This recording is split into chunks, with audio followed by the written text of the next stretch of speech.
When it comes to niche services,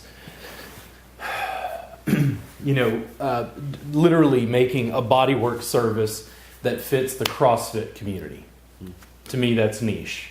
It's not just athletes, it's CrossFit, like super, super niche audience. But if someone does that, can they do other things as well too? Well, see, and the thing is, this is what I think happens from a business standpoint. Here's the thing. The bodywork that you're doing and you're marketing, you're making blog posts, videos, Facebook ads, whatever, to the CrossFit community is to maximize your reach in that community for your advertising dollars, because you only have so much money. You can't advertise to everybody. Grandma has different needs than CrossFit. But if you target CrossFit and you work on those CrossFitters, what happens is when you work on them and they're like, dude, I do CrossFit. Like, this guy can work on my wife. He can work on my cousin, aunt, uncle. And it's like, and if he's good enough to work on me, like, he's certainly good enough to work on them. Their issues are less. And the thing is, you've maximized by targeting that niche. And then once you fit in that target market, then you're getting the outliers. Then you're getting other people who still, like, you get a 70-year-old lady who comes in. You get, other people or whatever. But the thing is, as far as your advertising goes, trying to market to everybody, I think you lose. Trying to market to everybody is what McDonald's does. So what does it look like for a massage therapist to market to everybody? Massage is for everybody. I do massage. But is injury... That's more specific. If you're a massage therapist who works on injuries, that's more specific. So what else does a massage therapist work on? Is it just to relax? Is that what massage? So there's relaxation. There's relaxation typically, and there's more like I wanted to say medical, but like injury. There's relaxation, and then more like medical, like injuries and stuff. So what if you land in the middle of this? Can you land in the middle of that? I mean, so now like, what you do is you want to do injury relief and relaxation. Well, so this is just my belief in healing. Is I think we have to be able to get the person in a zone, and usually that zone is a relaxed zone. And in this relaxed zone, the body allows me to work deeper. And it is so let's say for a second you wanted to focus on CrossFit people who had injuries. I'm going to work on them and I'm going to fix their injury, but I'm also going to I'm going to make them relax. They're going to be like, it's going to be enjoyable. We all know that something enjoyable, people will come back for it. Then your niche and your blurb winds up being... I am the perfect therapist for a CrossFit person with an injury to work with, and I focus on injury prevention and maintenance and creating enough relaxation response to help you on your CrossFit journey. Boom. Yes, you could do that. Because the thing is, like, all the stuff you're saying is the stuff consumers want. All that, like, your philosophy behind why do we want them to relax? You're like, because they want it to heal. If they don't relax, they won't heal. The public, and this is what I keep telling massage therapists about video production, the public doesn't know that. The public does not think like we do. The public is out there looking for what they want. And they want to be slimmer, sexier, funnier, smarter, more productive, more active, more energetic, whatever that is. That's what we're using massage to sell them. So I guess the question is, is that really what the clients are coming to massage for? Is it an image? Is it the image, and is that what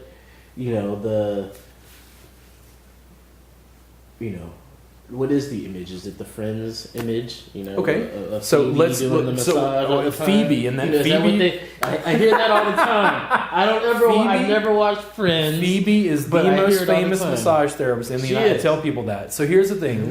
Let's break apart for a second. Let's break apart Massage Envy. Massage Envy is the largest provider in the United States. What is their marketing? What is Massage Envy selling? What do their ads look like? What are they offering? They're offering relaxation and stress relief. How is that stress They relief? they I don't know. they rebranded recently. How did they What do? rebrand? I'm not quite sure. I haven't kept up with them. What did they do? Is it like a medical spa thing? Massage Envy has become Me. Like McDonald's, ME. KFC.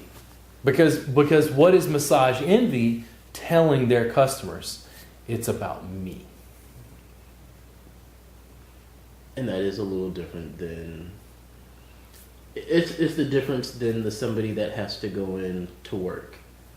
Somebody It's they decided at Massage Envy, the thing that they brought to the industry, other than educating the public about massage generally, I think, is an affordable, regular massage session, one a month at an affordable price. why are they getting that though? Why do you need to get an affordable massage at $40 and come? It's relaxing. And come it feels monthly? good. If massage was a luxury, now you can afford it. So that doesn't say anything. But there is not, that's not my niche. I guess they have a niche. Well, the thing is, and if anything, what I'm saying is, if you try to compete with Massage Envy by playing Massage Envy's game, what you're trying to do is you're trying to compete with McDonald's to sell a hamburger, and that's a loss. You're not going to be able to compete with Massage Envy. You're not going to be able to compete with McDonald's at that sort of game. You have to offer something different. You have to offer a different service. And that is what I'm trying to skewer with massage therapists. So I'm trying to peel this away. So that service, how different? So are you talking about, we talked about Jason Bratcher. Is that something different? What you're talking about? I'm a body worker, and I was blown away by his work. Mm-hmm. And I'm like, whoa, wow, I didn't realize Lomi was that flashy. I didn't realize they moved so fast. It was very different than even my conception. Here's the thing, right now in Austin, this is what I tell people.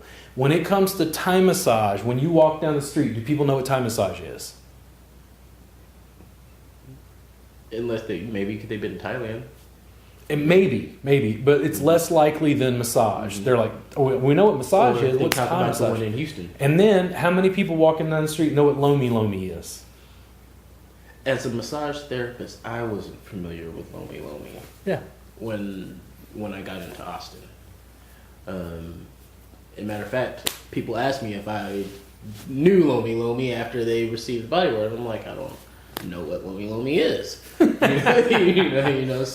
and it wasn't until I met... what is what I mean about a niche service. Mm-hmm. Jason's marketing and your marketing and my marketing can look vastly different depending on the sorts of clients we want to target first.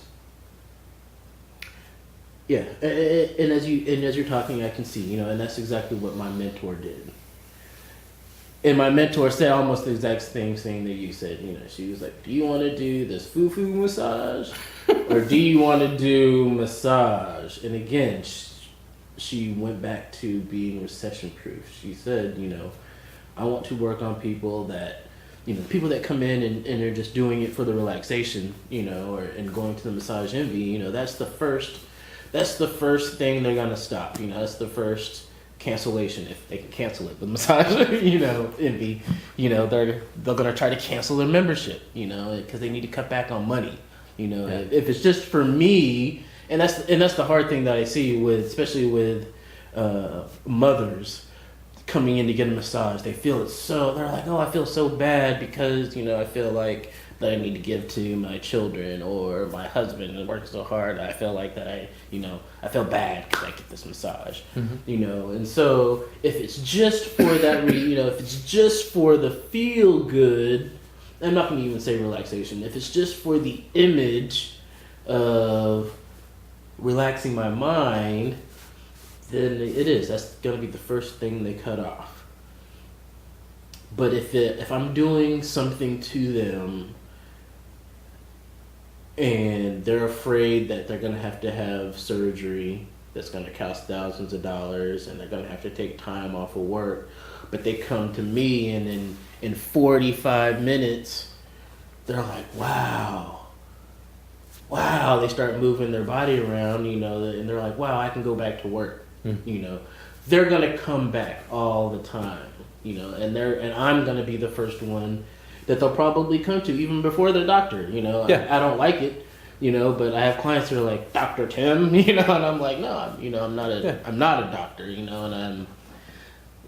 And But it also goes a long way to say, listen, you're a massage therapist, like I'm a massage therapist. People are calling you doctor out of respect because you've helped them with something that they consider medical. And that's what people don't understand. It's like you're not working in a medical facility. Right. You're not even pushing your marketing towards medical, but your body work has gotten good enough to be able to help people with chronic pain. And that's what I always focused on. Mm-hmm. Even when I didn't even know how to do it yet, I was still like, that was my focus. Right. So you didn't choose. No. I was chosen by a drunk driver. Right. Yeah. My path was chosen for me. And then, much like Jiro Ono, I decided at a point, I'm going to figure this out. Mm-hmm. I'm going to figure this out, and I'm going to push this as far as it will go. Once I got enough into the industry, like 7 or so years ago, when I finally had that conversation with my wife about why my practice had it hadn't been lucrative enough to really pay our bills. Mm-hmm. And I was asking about, am I not very good at what I do? And she's like, no, you don't know how to run a business. And once I applied the business acumen and figured that out and studied and practiced and refined it, that's when it started to lift up. And everything I had been dreaming of started to come to fruition. Right. Where it was, in addition to like helping clients, I was helping students and other people work on medical grade issues and trying to refine that process.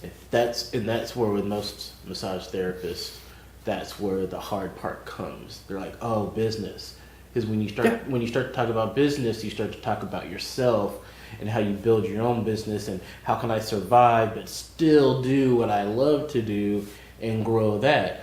That's not compatible with the charity, in giving. Is it? And why am I, if I charge people $100, I charge people $120, oh my gosh, I'm in it just for the money. That's not...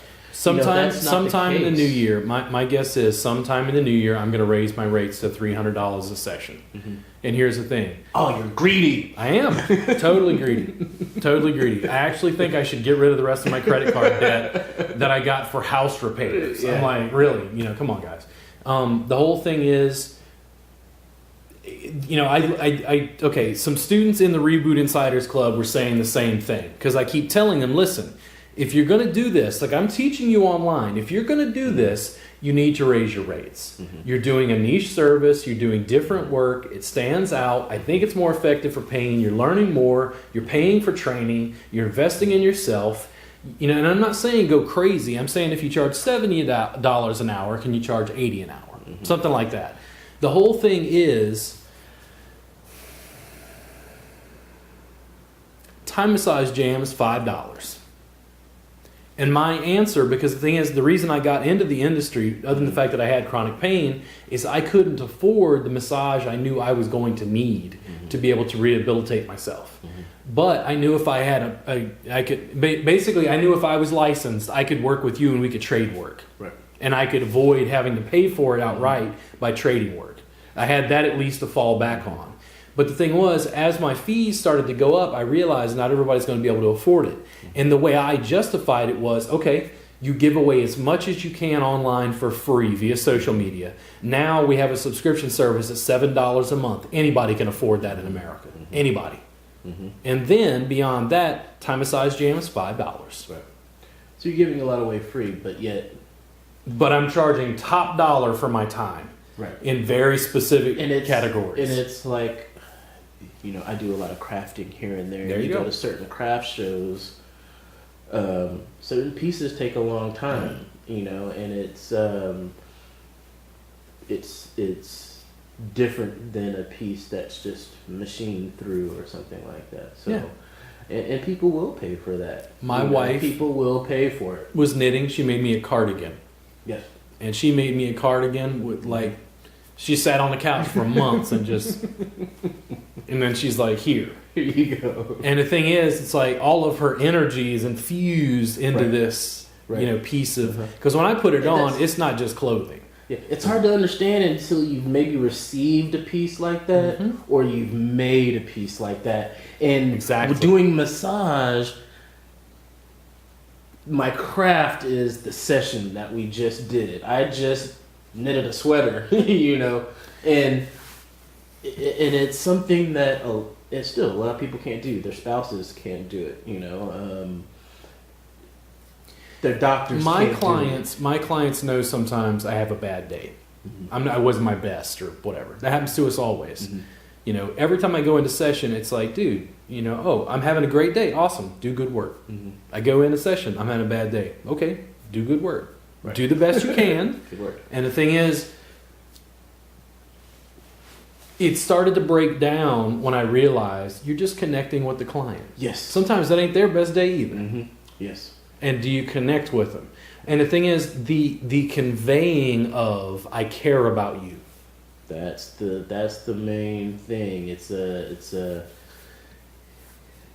care exchange. You know, it's not just the money exchange. Yeah. And the thing is, the whole thing about the care exchange is when I raise my rate, it's not because I'm just trying to make as much money as I can off the clients.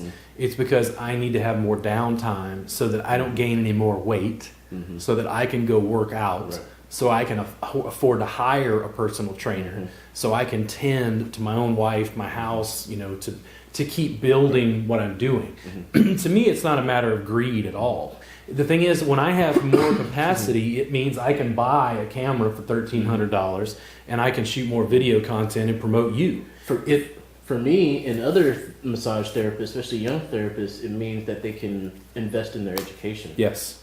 And good education is expensive. Oh, no, it's not. It's $5. It happens every week in Austin called Time Massage. See? It is $5. It's $5. But if I want to go to the reboot class, I will pay top dollar for top dollar education, hands-on education. Yeah. And that's the difference, you know. If I can't, you know, I talked about the fact that, like, when I work with a client, it had to be beneficial to the client.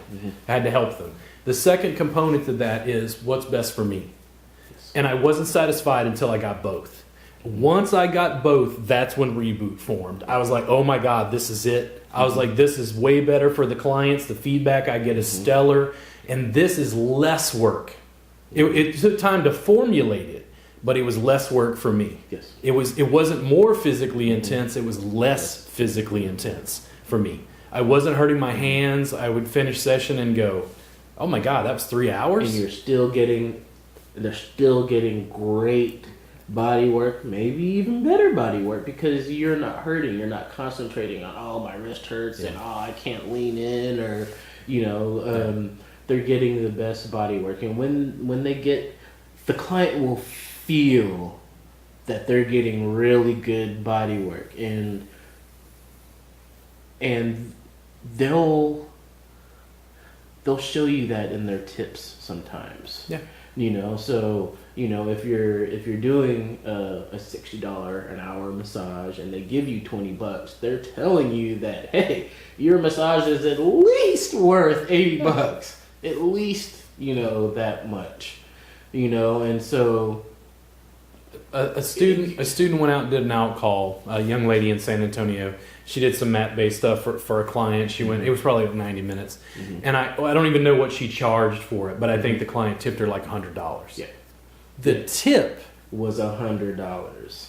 And the thing is, to my knowledge, I think what she took was, she's taken 2 classes with me so far, and it's just one tip. Yeah. Long term, the thing is, if from an educator standpoint, you know, it had to be then what? It has to be really effective for the students, and it has to be good for me. Just like in the same category as the client. It's got to be great for them and effective for me. It's the same thing with the students. If the students can't make back the money that they're paying me for class, I failed. Yes. And the whole thing is like I continue to just give them more value than anybody else. And I'm like, come hell or high water, I'm going to do this. I'm going to kick a new dent into the massage industry, and it's going to flourish and bloom. And really what you showed them in your classes, you can make back what you've done in at least 3 sessions. Dude, what you paid for the class, you could. It's possible to. But here's the thing: when I hear therapists complain about, you know, classes are expensive, I was hear this. So I teach a 3-day class that right now is $400. It's 3 days, 18 CE hours. It includes the workbook and the videos that go with class, and usually I'll give the students a coupon code for $1 for my subscription service in addition. And they're like, oh, $400 is expensive. And I was like, what? I'm like, it's only $400. And then I thought about it. I'm like, wait, how much do you make per hour? I'd grab a student in class. I'd ask them. I'd poll them at lunch. How much do you make per hour? And say, oh, I only make $22 an hour. And I'm like, oh my God. I was like, because I'm in class. I'm in class on a Sunday. The day before, I made $500 because I saw 2 clients. Right. And that's where, like, I had to realize, dude, you're in like a different business, man. Like, you're not making $22 an hour. I remember when I paid for my teacher's classes, it was expensive. I had to save nickels to, have enough money to do it. And that's where it changes. And the thing is like the stepping stone is Time Massage Jam, the subscription service, the resale packages, the social media content. Well, why is $400 expensive? So how much do they usually pay for their? Because they don't invest. How much in their do they education. pay in their entire school? How much is school? But they had student School loans. is less than. I went to school, and this was years ago. I Yes. went to school less than what it would take to get an associate's degree. Yes. Very inexpensive. Generally, massage school is fairly inexpensive. And even if I did take, a $400 class here, a $400 class here, and a $400 class there, maybe I spent $1,000 and went to, Florida or something like that, and spent money. That's still less than a number of years in college. And with these 3 classes, just one class, I can begin to make $150 an hour. Most of the therapists don't see that when they put money into their classes that they're making more money from sessions.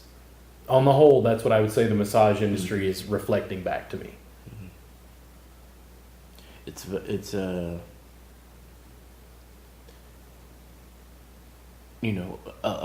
majority of massage therapists are making $22 an hour, and it's hard. It's hard to $22 an hour. Generally, it's not bad.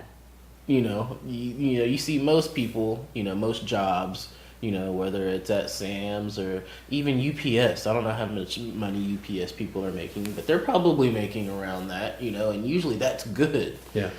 For, average American, I think, $20 an hour is a good. But, that's just at the beginning. That's at the beginning. I wouldn't pay $150 for somebody that had just gotten out of school. Yeah. I don't think I would. And most of us, after hearing you, would think we're entitled to $150. Yeah. Your work is different, and from your experience, it works. People come back, so you can justify that. Yeah. You can justify that, and your clients can justify that, because again, they're giving us this honorary name of doctor, because we're obviously able to do some things that the doctor probably even couldn't connect with them. The doctor is just, you got some pain in there, give me some pills. We're finding it. Yeah. So, but that's only, again, in our later years, so should we be unsatisfied with $22 an hour? If you're doing just the foo-foo massage, probably. Because to me, you're not going to put in that practice. I don't have any issue. You're not going to put in that practice. Wants to make. But if you're putting in the practice and your body work is good and you're willing to put in your all, it's not just a job, and this is a career, then yes, you can make, you can make however you want to make. I'm sure there's plenty of, there's some massage therapists around the world that are probably doing $300 sessions. I know, Sure. you know, they're doing that in spas. Yeah. You know, you can go to the Hyatt. Depends. You can go to the depends on your Hyatt niche. right now. You can go to the Hyatt right now and get, you know, the client's going to get charged $180 for, you know, a 65-minute deep tissue massage. And it can be performed by the person that's just only been out of school for 1 year, and that person will still pay it. But if I do that massage and they, you know, maybe they've had the first year person, you know, before, and then they get me, they still may put $100 tip on top of that. Yeah. You know, because my body work is, you know, maybe a little bit better. Yeah. Because I practiced, you know, not trying to be cocky or anything. No, like no, that, no. but- The thing is, I never think of it that way at all. It's not. There is a difference in body work. There is a difference between a carpenter and a master carpenter or Yes. a master electrician. Yes. You know, somebody who's done it for years Yes. and years and years. And it's like, when I worked at a chiropractor's office, the last job I had working for somebody else, I became the fix-it guy in the office. When all the other therapists and the chiropractor, when they had a problem client that they were like, something's wrong, like you should go see Robert. And I was really honored because as the token male in the office, other than the chiropractor, it made a big difference because I had all of their support, because it was a little harder for me to get clients initially because I'm a guy. But the people were like, no, you don't understand. Like, we go see Robert. Like, his work is amazing. Like, if you got a doctor goes to see if you got a then- pain thing, you need to see him. And it was like, okay, cool. Right. But the thing is, it took years to. And I mean, when I'm saying years, it took work, man. It was like busting ass every day for years, working on people and being frustrated as a therapist. Right. When I say frustrated, like, I mean, it's like when people came in, it's like if I didn't raise the dead, it wasn't enough. That's how high my standards were. It's like My standards were never quite that high. no, but I'm hard on myself. Right. And, you know, and I was hard on myself, but you know, if the dead didn't rise, I wasn't kicking myself or anything. But you have to practice. I gave away a lot of massage. I gave away a lot of massage just so I can practice. Yeah. Just so I can practice and make it better. You know, and now it's, you know, it's transformed into something to now where, you know, I don't even think about it anymore or anything. And I'm busy, you know, you're busy, you booked out months. We have different, you know, I work in a clinic and I'm booked out for months. Yeah. In months and things like that. So I think it's a matter, it's not because maybe our body work is similar. I think it's because we put a lot of time into it. Yeah, I don't think Perfecting fundamentally, I mean, we you have know. a slightly different, you know, style in some ways, but I think our work is probably very similar. It's probably more similar than what Jason was doing, at least. You know, based on what I've seen. To me and you. And again, I've seen, so Jason's body work, what he showed was the Hawaiian temple style. That is his body work, but he does also something a little different as well too. You know, he's not, that is not all of him. He can zero in on those, on certain things. You know, he's I was able to be in a class where he's done some specific neck work and things like that, and that's not really what we saw in what he does. But again, he's able to blend everything as well too. Yep. He does something well, but he didn't just block himself off into that. You didn't block yourself off in just a Thai massage. You didn't say, no, I'm a Thai massage. You know, people will say, no, it's not Thai massage. You didn't rail against him and say, no, I am Thai massage. Yeah. And that's not what Jason does either. He's not just loamy. I think he understands a deeper part of body work, you know, and I think I said that earlier, and it's just like you, and I think it's just like me, you know, there's something beyond just the movements. And what people saw, I think some people saw on Jason's video, they saw a lot of visual stuff, you know, they're like, oh, it's beautiful, and you know, and things like that, and it's similar, it kind of feels similar sometimes to when people looked at Thai massage and they're like, oh, it looks good, because